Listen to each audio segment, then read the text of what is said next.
10 फरवरी को राजस्थान सरकार का बजट आने जा रहा है। इस बजट को लेकर हर कोई आस लगाए बैठा है कि महंगाई पर लगाम लगेगी और सौगातों का पिटारा मुख्यमंत्री अशोक गहलोत बतौर वित्त मंत्री के तौर पर जो है लोगों को सौगात देंगे। सुबह की जनता आस लगाए बैठी है क्योंकि कोरोना काल में लोगों के रोजगार छिन गए थे, युवा वर्ग भी आस लगाए बैठा था और ऐसे में महिलाएं भी आस लगाए बैठी थी कि घर का जो बजट बिगड़ा था रसोई का वो भी पटरी पर आ पाएगा। इसी मुद्दे पर बातचीत करने के लिए, बजट के मुद्दे पर बातचीत करने के लिए मेरे साथ कुछ लोग हैं, उनसे ही बातचीत कर लेते हैं। क्या लगता है मैम, कितनी आस है इस बजट को लेकर?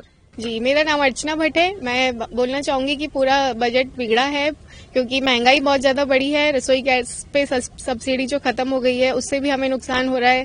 सामान, आटा, दाल सभी इतने महंगे हो चुके हैं। ओवरऑल जिसको नहीं है सैलरी उसको तो बहुत ज्यादा लॉस हुआ है। उसके अलावा हम कर्मचारी स्टाफ हैं तो हम चाहते हैं कि हमको सचिवालय सेवा के बराबर सारे प्रमोशन मिले, सैलरी उस लेवल पे मिले, ओपीएस को वापस शुरू किया जाए। बिल्कुल, देखिए ओपीएस को शुरू करने की बात भी की जा रही है। क्या लगता है, क्या सौगात मिलेगी? क्योंकि चुनावी साल है, मुख्यमंत्री खुद राय लेने में लगे थे लोगों की। बिल्कुल साहब, हम सरकार में विश्वास रखते हैं कि जो भी जनता की मांगे हैं 100% पूरी होगी और जो भी है कर्मचारियों की समस्याओं का निदान होगा। बेरोजगारी दूर हो, सबसे बड़ी बात तो यह है कि बेरोजगारी बहुत फैल रही है, क्राइम बहुत बढ़ता जा रहा है, उस पर कंट्रोल लगे और जितना भी हो सके यातायात को बढ़ावा दे, मेट्रो का संचार करे। मेट्रो की बहुत कमी है जयपुर के अंदर, तो मेट्रो को बढ़ावा दिया जाए। बिल्कुल, देखिए संसाधनों को बढ़ावा देने की बात भी यहाँ की जा रही है। क्या लगता है, मुख्यमंत्री बतौर वित्त मंत्री के तौर पर अपना बजट, अंतिम बजट लेके आ रहे हैं, कितनी आस है इस बजट को लेकर? हमारे को तो पूरी आस है। मैं यहाँ राजस्थान यूनिवर्सिटी के अंदर 2014 से काम कर रहा हूँ। कोविड में भी हम आए थे तो यहाँ पे बुलाए थे तो हमारी ड्यूटी भी लगी थी, हम उसमें भी आकर के काम किए हैं यहाँ पे। तो हमारी भी सैलरी बढ़नी चाहिए, सैलरी हमारी बहुत कम है यहाँ पे।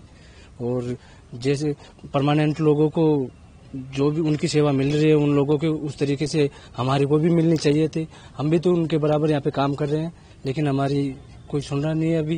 बिल्कुल, देखिए कर्मचारियों की सबसे बड़ी समस्या है वेतन विसंगति बजट के माध्यम से दूर हो। क्या लगता है, चुनावी साल है, क्या फिर घोषणाएं होंगी, इनको असर भी देखने को मिलेगा? सर, अभी हाल फिलहाल हम यहाँ पर राजस्थान यूनिवर्सिटी के अंदर संविदा कर्मचारियों के पद पर तैनात हैं। हमारे को यहाँ पे काम करते हुए 10 से 12 वर्ष हो गए हैं और मुझसे भी पुराने जो जिनको काफी साल हो गए, 15 से 16 साल उनको भी हुए हैं। तो हमारा बस यही है कि हमें संविदा नियम में शामिल किया जाए और हमें भी संविधान मानकर हमारे को भी यहाँ पे हमारे नियमितीकरण के लिए हमें कुछ करा जाए और हमारी जो है सैलरी हमारी बढ़ाई जाए।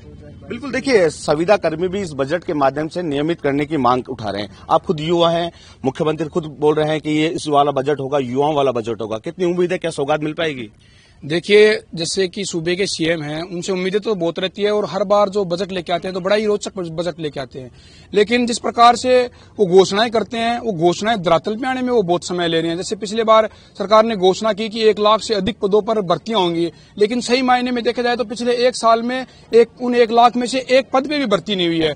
और जो भर्तियां, पुरानी भर्तियां चल रही थी, जिनकी अभी एग्जाम हो रही थी, उनमें पेपर लीक की घटनाएं सामने आ रही है। सरकार पिछले बजट में, पिछले जो सत्र था उसमें कानून लेके आई थी पेपर लीक के मामले में, लेकिन वो भी धरातल पे नहीं है। और मैं कहीं ना कहीं कहना चाहूंगा सरकार से, ये हमारी डिमांड रहेगी कि जो किसान वर्ग से जो सरकार बढ़ाते टाइम वादा किया था कि सरकार बनने के 10 दिन के भीतर तुम्हारा संपूर्ण कर्ज माफी की जाएगी। कहीं ना कहीं सरकार से निवेदन करना चाहूंगा कि उस कर्ज माफी की घोषणा पे भी ध्यान दे। इन्होंने 2 लाख की घोषणा की बात की थी, लेकिन वो भी आधी अधूरी कर्ज माफी इन्होंने की है। सभी किसानों को उसका फायदा नहीं मिल पाया, सोसाइटी वालों का वो कर्ज माफ नहीं हो पाया। तो सरकार से उसमें भी कहीं ना कहीं ये उम्मीद रहेगी कि वो कर्ज माफी की घोषणा करे। और तीसरी बात, सरकार ने जो सरकार आने से पहले वादा किया था युवाओं से कि 4000 रुपए बेरोजगारी भत्ता वो पर मंथ युवाओं को मिलेगा, लेकिन सरकार ने, ये पहले शर्त नहीं होती थी इसमें कि बेरोजगारी भत्ते में आपको काम करना पड़ेगा, लेकिन अब सरकार ने इसमें 4 महीने की इंटर्नशिप एडिशनल कर दी है कि 4 महीने इंटर्नशिप करो, 4 घंटे की इंटर्नशिप करो पर डे और फिर तुम्हें 4000 रुपए मिलेंगे। कहीं ना कहीं युवाओं के साथ वो गलत है, क्योंकि फिर युवा यदि 4 घंटे काम करेगा तो फिर वो 6 घंटे काम करके कहीं ना कहीं फुल टाइम जॉब करके अच्छा पैसा कमा लेगा। इन 4000 रुपए में फिर होता क्या है? तो सरकार से हमारी बहुत सी उम्मीदें रहेंगी कि इन सभी विषय पर, मांगों पर ध्यान दे। एक जो प्रमुख मांग जो चली आ रही है कि जो 6 से 7 जिले हैं जो पिछले लंबे समय से, लगभग 70 साल हो गए जिले बनाने की मांग, जिनमें हमारा नीम का थाना भी शामिल है। तो सरकार से ये मांग रहेगी हमारी कि जो नए जिले बनाने की मांग है, कहीं ना कहीं उसको भी वो संज्ञान मिले। बिल्कुल, देखिए नए जिले बनाने की मांग तो कई विधायक भी करने में लगे हैं। क्या लगता है, युवाओं की राय तो मुख्यमंत्री ने मांगी, क्या बजट में युवाओं को रोजगार की सौगात मिल पाएगी? अब ये तो देखने वाली बात होगी। पहले मैं बताना चाहता हूँ, मैं आशीष तिवारी, मैं शोध छात्र हूँ यहाँ पर राजस्थान विश्वविद्यालय के अंदर में।